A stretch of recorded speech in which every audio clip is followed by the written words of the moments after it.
What I do know, though, is that the first memory I have is of waking up in the middle of some village.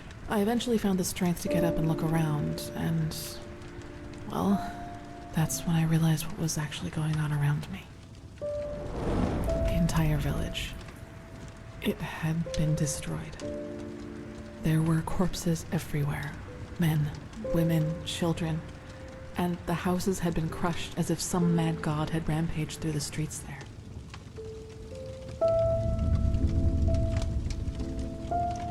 She had been through a lot, and it had broken her in some way. Every now and then, this black fog would come over her. Sometimes it was bearable.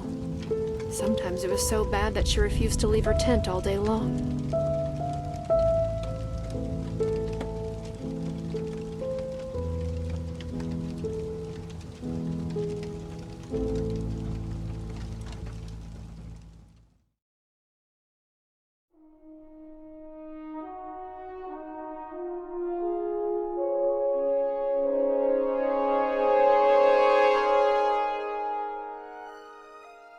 Throughout the past 3 videos, we have touched on every major point to the Elder Scrolls V Skyrim Total Conversion mod, Enderal. From the woodwork, a fanbase I thought only included maybe a few hundred, thousands have sprouted. And while I have covered much of the game, a lot of it was left out of the in-depth video essays, and many of you have left comments throughout each video wondering where these parts were. To celebrate hitting 500 subscribers, as well as my graduation from undergrad, 2 goals which I absolutely am not late on whatsoever, I decided to take the time to make this video. Of course, this video will focus on story content within Enderal, specifically Calia's story, our mark on this world, and the Veiled Woman. So if you were hoping to hear me dig into the meta of Enderal's combat techniques, such as jumping on rocks, I am deeply sorry. Though I have found a video that does cover such things by another content creator, and it will be linked in the description. Before this video begins, the obligatory spoiler warning. Like all videos before this, there are major spoilers ahead. The aforementioned quests and character arcs will all be spoiled. Enderal is a game to be enjoyed fresh. Its stories, themes, and characters all leave different marks on different people, and my takes are entirely subjective and only show a margin of what is to be experienced. I will leave spoiler cards before moving into these sections, but for now, you've been warned.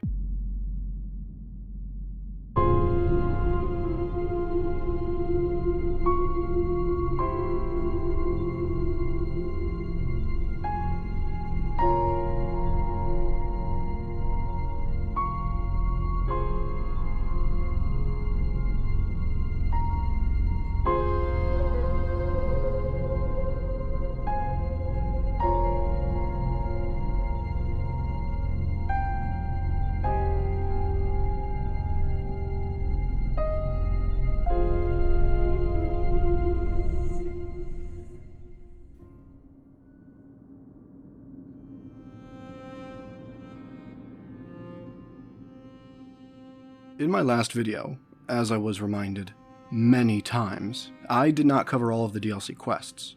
While this was intentional, and I never meant to due to my laptop's inability to go into videos that long, I used a closed statement when speaking about the DLC in the intro.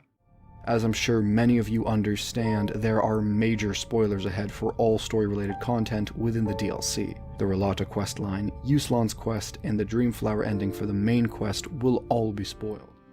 The Relata questline and Yuslan's quest did not make up the entire DLC.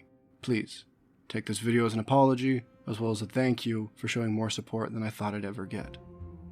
Out of the main companions, Calia, at least for me, had always played second fiddle compared to Jaspar. I really just enjoyed Jaspar's character arc more, where Jaspar has yet to accept responsibility for his actions and turn to face them, rather than continuing to run away. Calia begins her story having already accepted the situation she is in, and her story's climax begins where we, the player, help her understand who she is.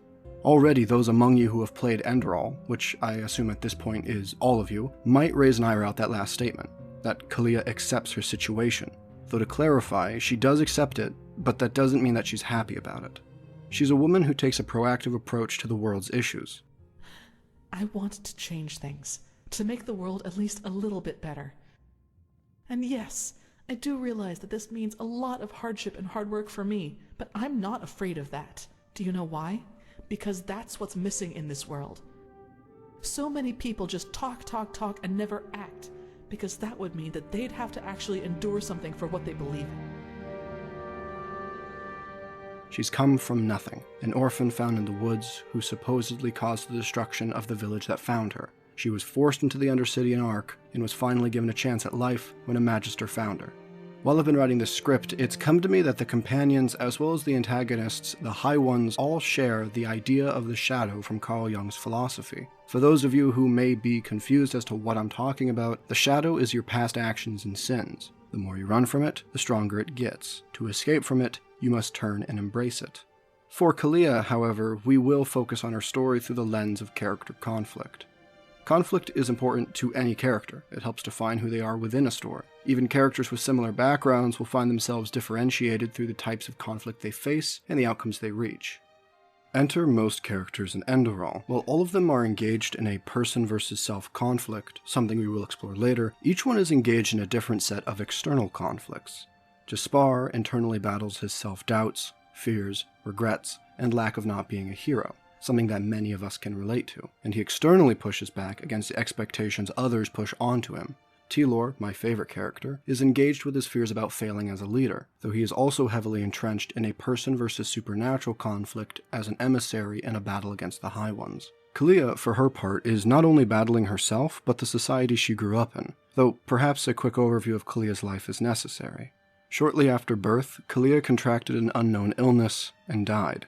In her character quest, we follow the movements of her grief-stricken father, a master alchemist trying everything in his power to bring his daughter back from death. Eventually, he succumbs to the use of an artifact known as a black stone, cursed magical crystals that are known to have latent powers. This maddening rabbit hole of questionable ethics eventually leads him to succumb to the red madness and stumble upon a ritual that would get him what he wanted, his daughter's life back. Upon resurrecting his dead daughter, his angel, the cursed black stone would force itself into her. I feel dizzy, Daddy. And where's Mommy? She is at home. You have been very ill, you know that? Very, very ill. But now...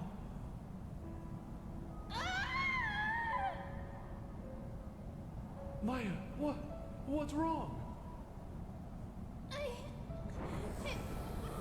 It burned. Daddy,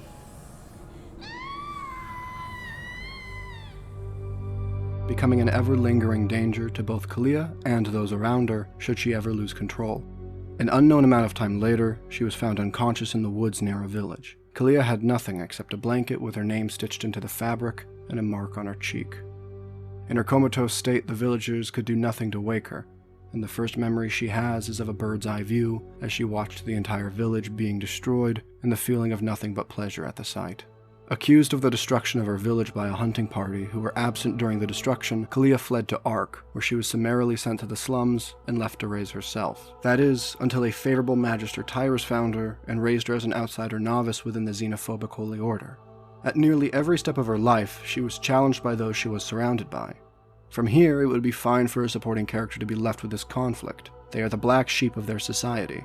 We see it countless times within popular media, where a character is almost unilaterally defined by their nonconformity to the world they live in. And there's nothing wrong with that. It can be easier to write a more believable character who is focused on one problem and molding that problem to their everyday life, though plenty of conflicts can be played off one another to create interesting dynamics. Enter two separate types of conflict: character versus self, and character versus supernatural.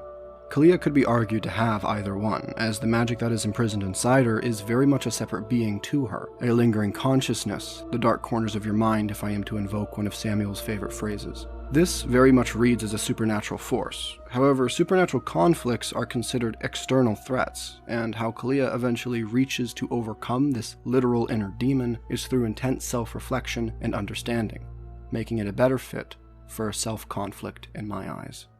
Though what does all that actually mean? Well, as a study in character composition and development, while being somewhat neutral in how novel of a concept it is, it works because of its simplicity. No one in Enderal is having a great time. Well, it is partly debatable.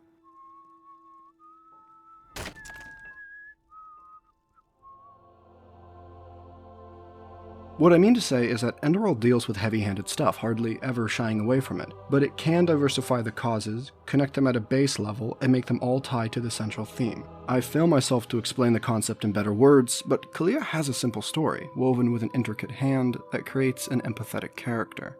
She evolves from a shy, follow orders, rank-and-file novitiate to a fully blossomed person, but not without her trials. Her own hero's journey that we as the player can help guide her on. Through breaking through the shackles of her past and reconciling with what and who she is, she doubly succeeds over her conflict with her society and with herself. Do you understand what I mean?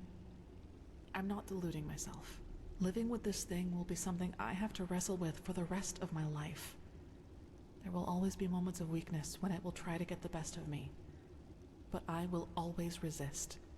And I will do so without condemning myself every time it happens. And in the meantime, I will live.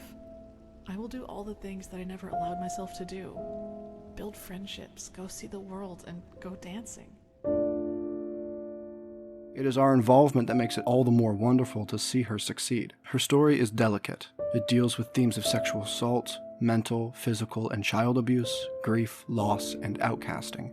Potentially overloading these themes can make a character feel like they're running a self-pity train. See Sal from Seven Blades in Black as an example. Though the resilience Calia has built up due to her past prevents this from happening.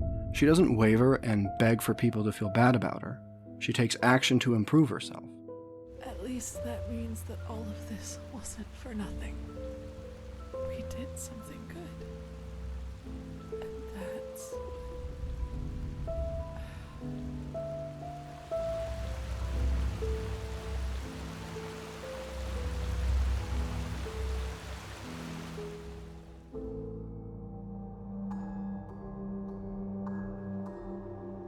When constructing my previous couple of videos, I prioritized content within the game that felt meaningful to talk about. That is to say, if something seemed obvious to me, I didn't bother explaining it as I thought no explanation was necessary. This was a flawed approach. Even if a questline has an obvious meaning and isn't very vague or complex, the resonance that it can have with someone is still tremendous. Our Mark on This World is an appropriately named questline that does very little to hide its subject matter of depression and the subsequent ripple-like effects of grief through the world. It follows a woman, Esme, searching for her companion, Tara, who suffered from a psychological disease and left for Enderal after meeting the Veiled Woman, a sort of deity that we will touch on later. The quest dubs Tara's depressive condition the Black Fog. I know it's creatively named, it's something that stops her from feeling happiness, productivity, or even usefulness if you weren't able to guess that. And before I begin, I should clarify. Tara's cause of death is left vague for several reasons, but for the ease of me writing this script and keeping a semi-coherent train of thought, we'll call it suicide.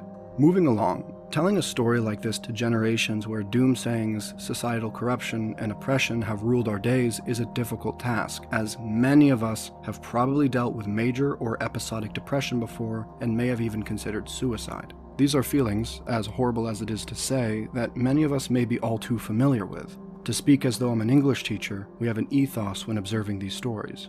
Now, while Enderal does do its best, and it does do it well, to use Esme as a talking head for how someone with depression feels, like the constant drowning in hopelessness, only barely able to come up for air, it would be wrong to label Our Mark on This World a quest about depression rather than grief. As heavy as the story already is, Esme is unsure of Tara's fate when she begins. Esme desperately wants to find Tara to make sure she's okay, however a long-lost goal that may already be. What is left is a story that peels apart the layers of Esme's guilt, anger, desperation, confusion, and sadness, providing a window into her state of mind, an inability to fix or even attempt to do anything to help the one she loved. Complete powerlessness. To those of you who have some passing knowledge on grief psychology, those feelings fit neatly into the DAPTA model, which featured as a motif of the quest in its theme of grief. It is fairly obvious early on that Tara had chosen her path, yet Esme fervently denies this and continues to attempt to find Tara. Throughout the questline, revelations regarding Tara's actions confuse and frustrate Esme, angering her. She makes reference to wanting to give anything for Tara to come back before deflating and running off. Only later is their acceptance. It's a strange sort of story to summarize because outside of plot details that I've not spoken about yet, but I will, there is almost no spoiling. From the outset, the trajectory is somewhat obvious, though that doesn't make the story pull its punches. Calia is trained by the Holy Order in combat and has a demonic presence inside of her. Jaspar is a mercenary whose business almost always lands him in some sort of life-threatening trouble. Tilor massacred an entire village and served in an occupational military for most of his life. Thariel was a slum orphan and was literally made into a weapon. Many of the game's base and DLC followers have a close relationship with death. They have killed and seen friends and family die. They have struggled against grief and won their battles to some extent. They are, and this may be overstating, hardened killers. Esme is not a hardened killer as much as the game mechanics might try to dissuade you from believing that. An encounter deeper in the quest shows this off. I'm sorry. I know I shouldn't have done that. That innkeeper, Daljan, told me it'd be safe if I didn't go too far from the cave entrance. Those bandits, they followed me, and I always thought this country was easier on our kind. You live and learn. Her naivety and eagerness always seem to get the better of her.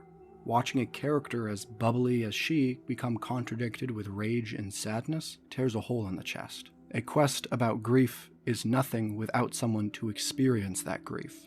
These feelings are supported by the game's relationship mechanic, something which determines the outcome of the quest. How do you balance trying to keep someone safe from themselves, even when all they care about is the safety of another who is beyond saving? And how do you uphold your promise to help them uncover what happened to that other when you already know? A sort of dramatic irony that is almost Shakespearean. This feeling is only further backed up by the superb voice acting done by Kristen Mass, especially when Esme reaches her breaking point. All the frustration and anger at herself and Tara breaks the surface and surges forth. Something that mattered? This? God damn it. And what about us? What about all those years we spent together?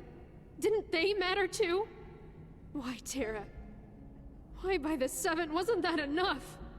Why couldn't you just be happy for once in your fucking life? I just don't get it. I don't get it. I'm not. And do you know why? She had it all. For fuck's sake. Do you have the slightest idea what some people are actually going through out there? Day in, day out, they have to fight for their survival. But her? She had it all. A roof over her head. Food, money, people to whom she meant the fucking world. But no, that wasn't enough. It was always about herself, even this. She never wasted a bloody minute even thinking about what it would do to me. Tara, Tara, Tara. It was always about you, and you alone. Something real. Bullshit. When paired with the main theme for the questline, a string-focused track that combines a louder lead with bouncing reverberations, it's almost like the musical equivalent of ripples in the pond.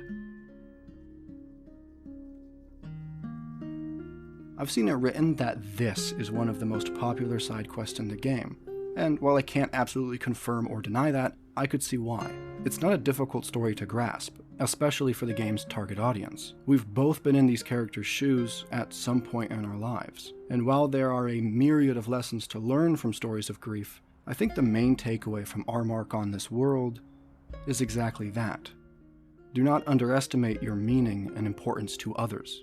So quickly, I find we dismiss our place and roles in others' lives. We're fast to label ourselves as nobodies, that if we were to die, no one beyond a select few might even notice. It's a fatalistic sort of humbleness. In a way, perhaps it's our desperation to relieve expectations and responsibilities from our shoulders, that we don't have to live up to someone's ideas about us. Or perhaps it's a way to try to minimize a burden that is entirely self-conceived.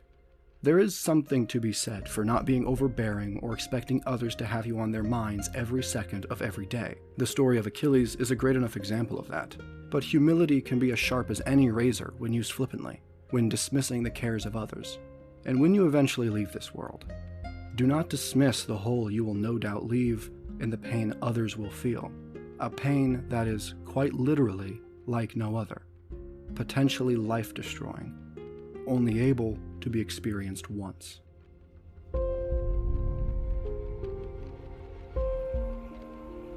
However, in Enderal, that last statement wasn't exactly true. Death isn't a one-off for the player or several of the other characters, and while that fact can be attributed to a variety of sources, the main one we, interact with is the Veiled Woman. It's a hot topic within the Enderal community, who all seem spurred on to try and ascertain the identity or even the power and extent to which the Veiled Woman can operate on. Though the topic has never interested me. I've always seen her as just a deus ex machina that serves to make sure the game doesn't end after the opening cutscene, or prematurely for that matter. I have taken issue with the actions she takes in the past. But I should stop myself before I get into too big of a rant. The Veiled Woman, Enderal's mysterious deity who facilitates the entire story, is a complex figure due to the complete lack of information we have. In the base game, she was there. She did what she did and made grand statements to us about how we couldn't conceive of what she was or the game we were in. Standard God talk. But earlier I did mention some story context we skipped over in our mark on this world. Well, I wasn't lying when I said we would return to it. Ahead, I plan to discuss two theories. The first is my own headcanon, which has no evidence beyond the fact that both the character in question is a woman and the Veiled Woman appears as a woman. And the second is my attempt to do some actual research into the subject matter. So, to discuss the more important one. The Veiled Woman is the aged man's companion who is in the sarcophagus under his house. This is true, because if you look carefully, the aged man is very old, and his companion is old too. And the Veiled Woman says she is really old. Not only that, but a veil is worn by a bride, and the aged man's weird water woman calls him dear. Coincidence, then, that the Veiled Woman is named such? Exactly. Therefore, my theory is right. Now that I've gotten that out of my system, had it in there for a while. As mentioned, there is a lot of debate surrounding the Veiled Woman, where she falls in the strange hierarchy of the gods, what exactly does she want, why does she seem to feel remorse for some of her actions, despite her assurance she is not bound to the chains of our mortal coil. You think my intention is to disconcert you, but you're wrong. I am here because you think it was I who took someone you cared for. And although you err, I do not like being seen as a destroyer. Which is why I will wipe away my debt, which was never there to begin with. Step back. Well, first let's organize our thoughts. What is a god? In Enderal and Narum, as far as I can understand, I've never played the game, this is a question that is explored to some extent. The Lightborn, godlike entities who have died at the beginning of Enderal, were simply incredibly powerful mages. No more, no less. Does that reality-altering power make them gods? The High Ones, our main antagonists that embody many of the evils that dwell inside and play our fears against us, have far less ability to alter reality than the Lightborn, but they have an intangible form, unlike the Lightborn who are bound to our mortal realm. The High Ones seem able to infiltrate dreams, exasperate negative emotions to the point of insanity, and have such a firm grip on their cycle that exterminates all life. Their control seems godly, though are they gods, or are they the creation of a god? Or is there such thing as a god? Or is there just science and order? A major theme explored in Enderal, though something I think is often misinterpreted, but we won't get into it. But where in a discussion does a strange and flimsy being like the Veiled Woman sit? A deity who seems to be able to warp reality, where her presence marks a change in mortality for those around her, an idea that even her own theme puts forward in its motif of a heartbeat. But sadly, it's not compassion that rules my deeds. The first beat of a wing must happen. It is the only way the probabilities will fall into place. This is the way it has to be. The way it has been for eons. I am sorry. What the? Oh no! No! What are you doing? Please! Just don't leave! We just wanted to...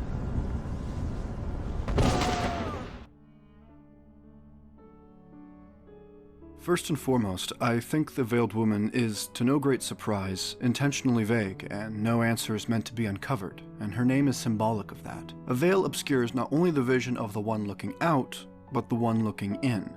Through this veil, we could construct any number of faces to see within, and each one would, in theory, fit. She was most likely written as a vessel for the story to utilize when necessary to forward the narrative, and her origin and purpose in the greater lore was slightly expanded upon in the Butcher of Ark books.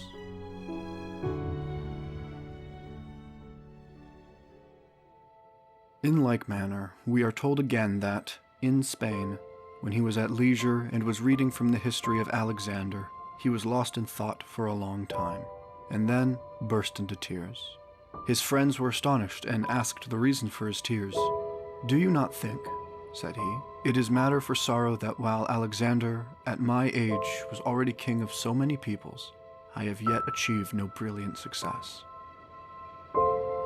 The feeling of lack of achievement in life is not uncommon and can lead two similar people down very different paths. As we know, Caesar took the road of achievement. After supposedly facing this revelation, he continued on to achieve great political and military victories.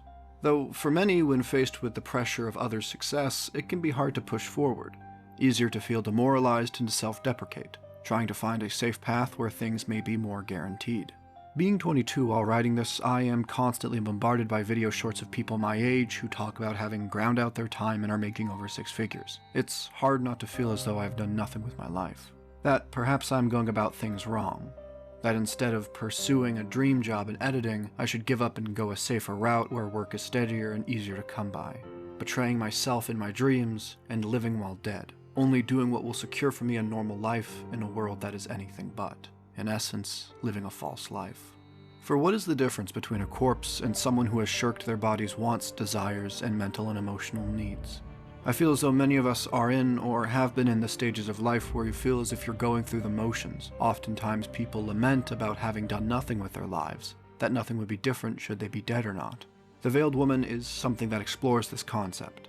Within the Butcher of Ark books, we follow the renowned serial killer J.L. Tannerson and his journey through entering a life of quote-unquote purpose. He is awoken through a vision where the Veiled Woman tells him he is already dead and shows him his own corpse. This understandably terrifies JL into a startling realization. He had walked a path that was laid before him all his life. He never strayed, never chased any of his dreams, or saw anything more. He was not JL, but rather some cog in a machine he didn't know the purpose of. Likewise, our prophet was stuck in a somewhat similar situation, trapped in the past, their consciousness constantly torturing them about the deaths of their family that they no doubt blame themselves for. We are reminded several times throughout the game that we scream while we sleep, tossing and turning where racked with guilt again and again, a pit that was too deep for us to crawl out of at the beginning of the game. We were a dead man walking. Shh, hey, quiet, damn it. You wanna wake up the entire ship or what? Well, sorry. That was a bit harsh. I'm just nervous, that's all. It was that dream again, wasn't it? Uh-huh. Seriously, if we had a penny for every night since we met where you woke up screaming, we'd probably be traveling to Enderal in our own starship and... well, not like this. We fled our native country in some desperate hope to escape the war and most likely the trauma that came from living there, but even in leaving, there was no escape. This was not who we were. We were not living a life, merely a facade of one.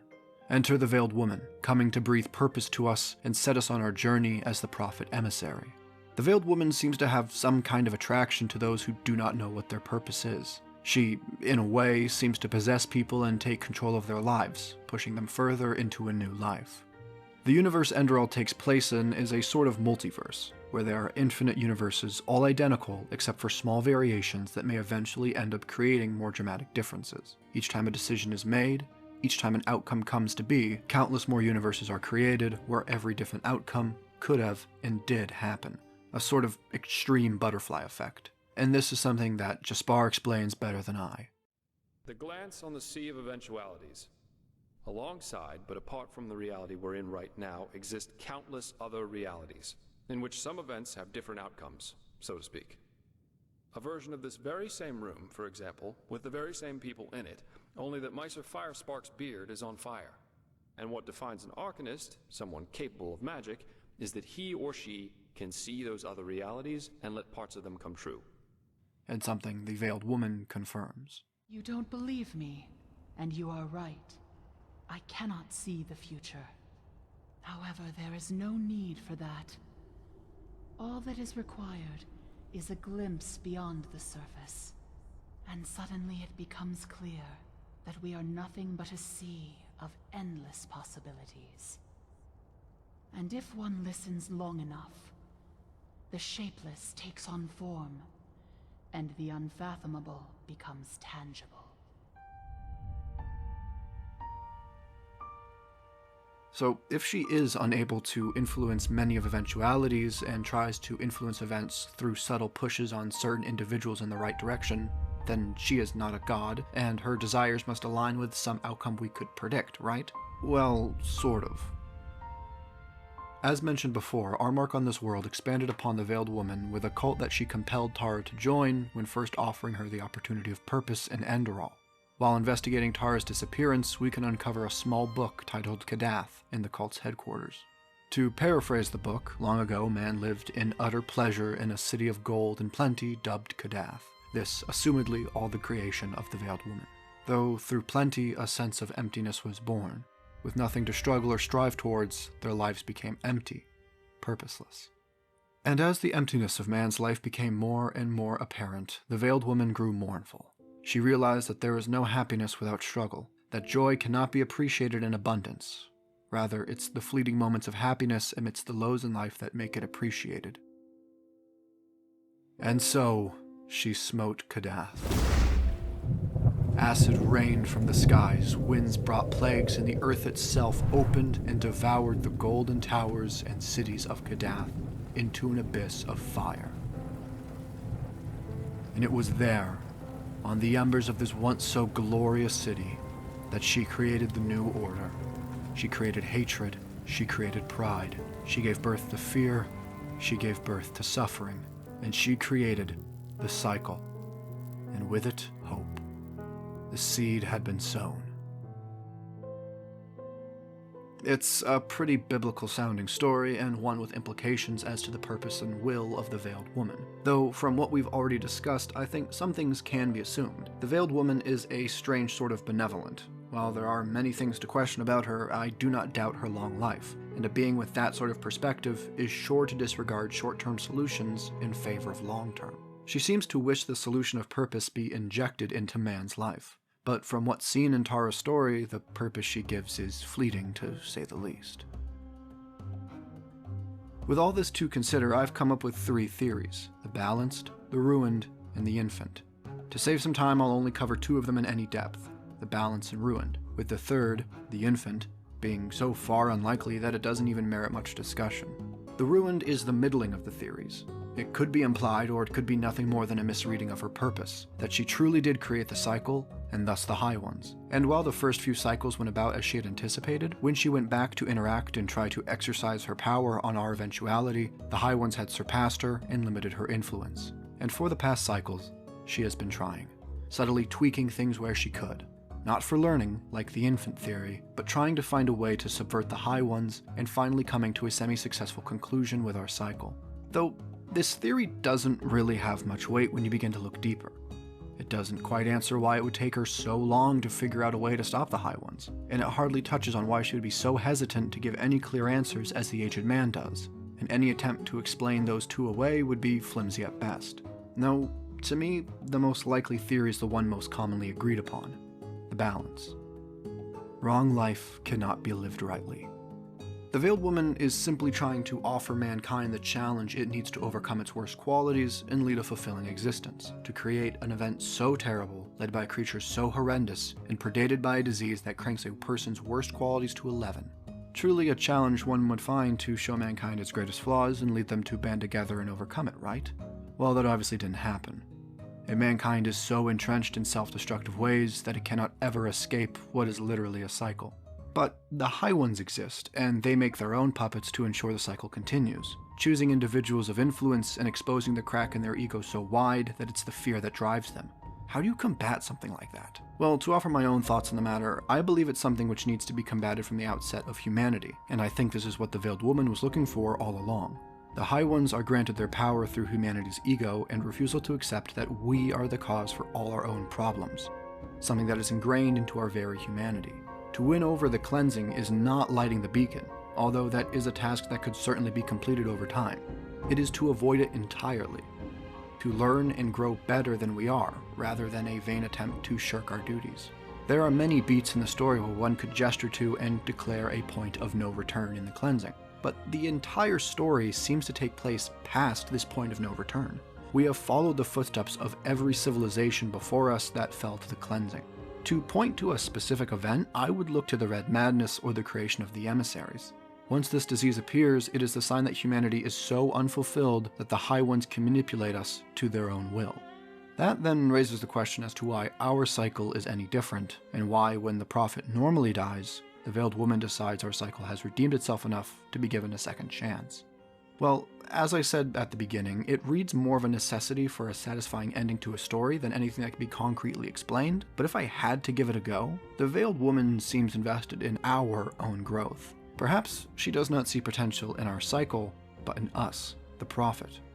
Our steps throughout the story, helping where we could, trying our best to leave the world a better place, rather than doggedly chasing our own desire, that showed the Veiled Woman we, the player, have become what she has always desired humanity to become. Passionate, though perhaps not totally compassionate. Fulfilled, but always moving towards our next goal. Willing to help others for that sweet XP for the experience. That would lend credibility to the two base game endings and why the Veiled Woman would allow us to choose what we do. Whether we, part of humanity, believe that we can try and steer this cycle of humanity to a new direction. That we believe the Veiled Woman's cycle has concluded and this is the last turn it must make. Or whether only one more cycle must be concluded before humanity can truly achieve balance, guided at the hand of our Prophet, the last seed sowed by the Veiled Woman. The Dream Flower ending would, depending on whether you trust Yuslan or not, be the complete failure of the Prophet to live up to these expectations, indulging in a false life that fulfills their own desires while shirking the responsibility they were given as the resurrected Prophet. And so it was that the story came to an end. Well, not quite. The Veiled Woman is an interesting figure. I don't know the full extent of what is actually written on her, though I would expect very little. Designing characters that are beyond the comprehension of humans is difficult for obvious reasons, and the more attempts made to truly capture their logic or mental and emotional state of being, it kind of betrays their entire purpose. But this does wrap up my coverage for Enderal for the foreseeable future. I know I'm really late on this entry, and I would like to apologize for that, but I'll start sounding like a broken record soon. I won't necessarily be leaving the Enderal scene entirely. Perhaps someday I'll return. I would like to. There's already so much to be fixed, so much to correct. It's a bit daunting. But for now, I'd like to bid the story farewell and move on to other pieces. If you're still with me, then I would definitely like to open up the floor to you all to suggest what other games, concepts, or really anything else that you would like to see me cover.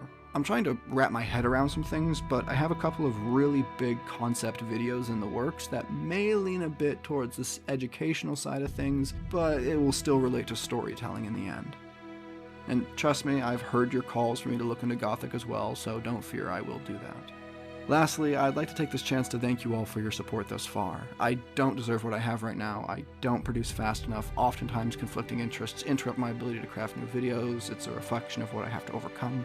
Blah, blah, blah. Trust me, I've internalized it and am not going to let that go until I solve that. But it is something which your near daily encouragement helps. If you don't hear from me for a while, just know that I've never quite stopped working, but I might have just slowed down. Something else has gotten in the way. Life, a job, hopefully, something. And as long as that something isn't a truck moving at 65 miles an hour, there will always be another video. I have no idea what my future holds in store for me, but I do hope you all are a part of it. Please, be safe and enjoy yourselves. And until we next meet, continue your own story, and I'll see you soon.